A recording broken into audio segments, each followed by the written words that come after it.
Hey guys, Evers here, And Mish? and we're out here in nature, ready to take you guys deep in the land, down under, during this beautiful afternoon. Thanks for joining us on another video on the abundance. Today's video, intuitive fitness. Something a little different for you guys. Obviously Mish and I have mentioned in previous videos, we've been very fortunate to be in a position to help many people transform their lives to get into the best shape of their lives. My personal background, I've always had a love for fitness, health and fitness. And growing up as a kid, I can remember that pure love in going out the backfield and playing football at lunch, finishing up the day, going back home, going down the park with your friends, playing cricket, whatever sport it was.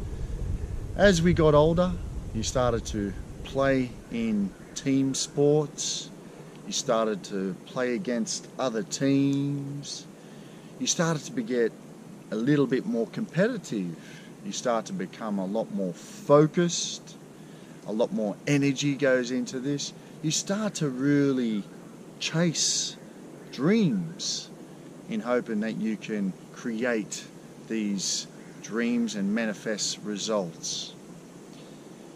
As we also got older, we start to develop a lot of programs based on our beliefs growing up.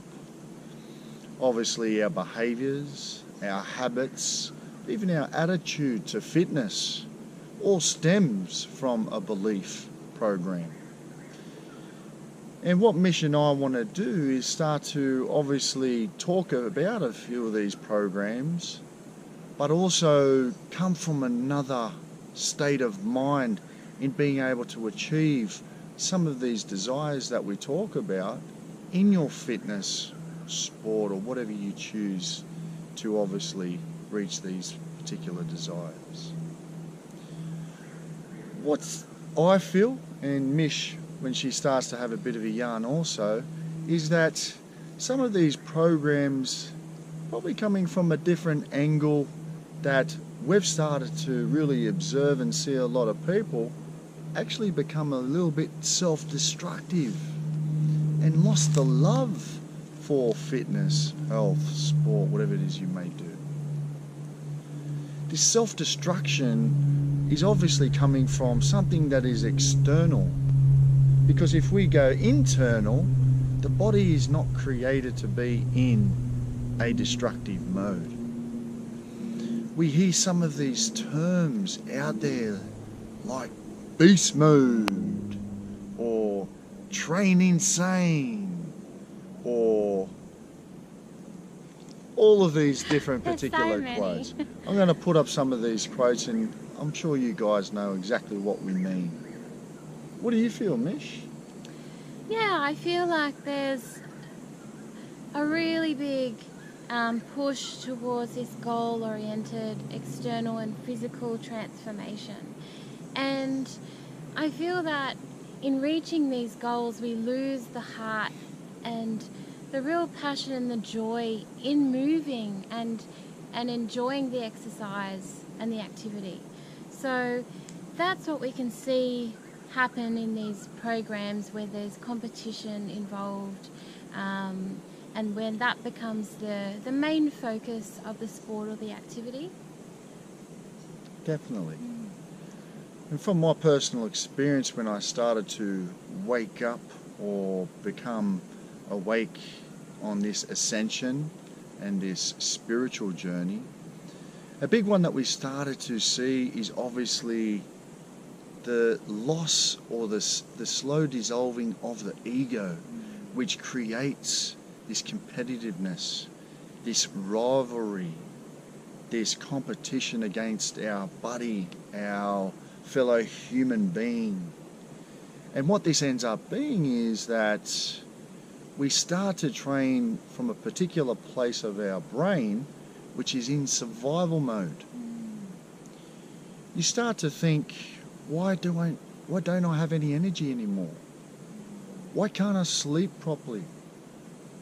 Why don't I feel like waking up in the morning and get my bum out of training? Why is it? It's because we're coming a place of survival mode. We're coming from a place of the brain called your reptilian brain. You've got three parts basically of that brain. You've got that back part, which is that reptilian brain. You've got the middle part, which is like that mammalian or that emotional brain. But the newer brain, the frontal brain, called the neocortex, you guys might remember a character by the name of Neo in The Matrix, talking about, metaphorically, all of that part of your brain. See, as human beings, when we start to come from a place of more our higher self and not in this animal flight or fight mode, we start to become a lot more conscious about the movement that we require within and for our physical being. Now, this might not necessarily mean picking up any weight. This might mean going for a walk. This might mean dancing. This might mean going for a bike ride, swimming. There's so many different movements as a human being that we can do. So when we start to become more conscious and more aware of what our body is capable of, we are going to continue to push it and be in this self-destructive mode. What do you feel about that, Mish? Yeah, I agree. So we can find what resonates, what style of fitness and exercise or movement resonates with us and our body.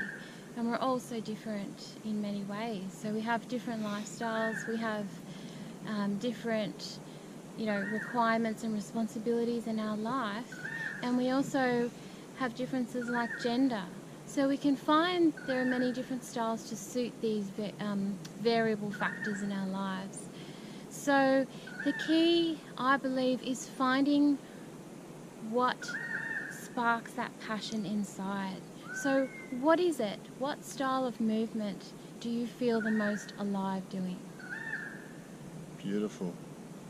So, as you can see, we're starting to come from more of a place that is within and starting to be more intuitive and not listening to obviously some of these programs that might be painted out there in the media, whether it's on social media or in some particular magazine you're reading, to lose this much weight in this much time, to do this and do that.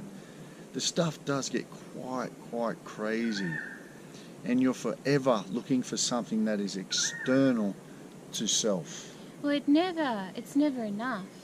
So it's that endless search, because one goal leads to the next, and then the next and the next, and it's really endless. It's never enough. It's limitless. But you're never satisfied. You're never happy with what you achieve. There's always, that more ideal body type, or more muscle you can gain, or more fat you can lose, or, it's really, guys, the whole story. So it's being aware of what state your nervous system is functioning in at the time of the choice of exercise that you're doing. Are you functioning in survival, fight or flight mode?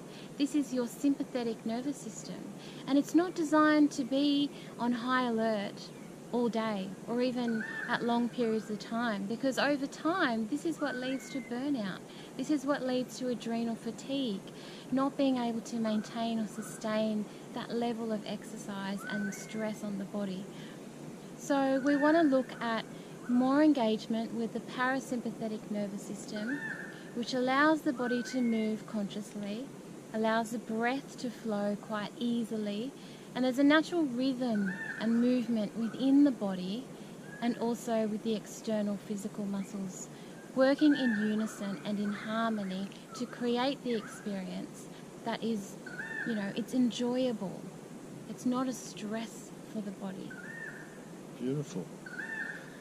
So look, guys, instead of training insane and remaining the same, did you know that insane actually from the Latin term means in, not senos healthy, to train not healthy. I mean, some of these mottos out there are just crazy and insane in themselves. You ask me if I want to train in beast mode. I don't want to train in beast mode anymore. I want to train in peace mode, man. I want to go within. I don't want to work out. I'm going to work in and start coming online and forgetting some of these little gadgets out there that try to obviously tell us how we feel, how many calories we burn, where I should be at a certain distance in a certain time. Man, come online to the ultimate technology that's called your body.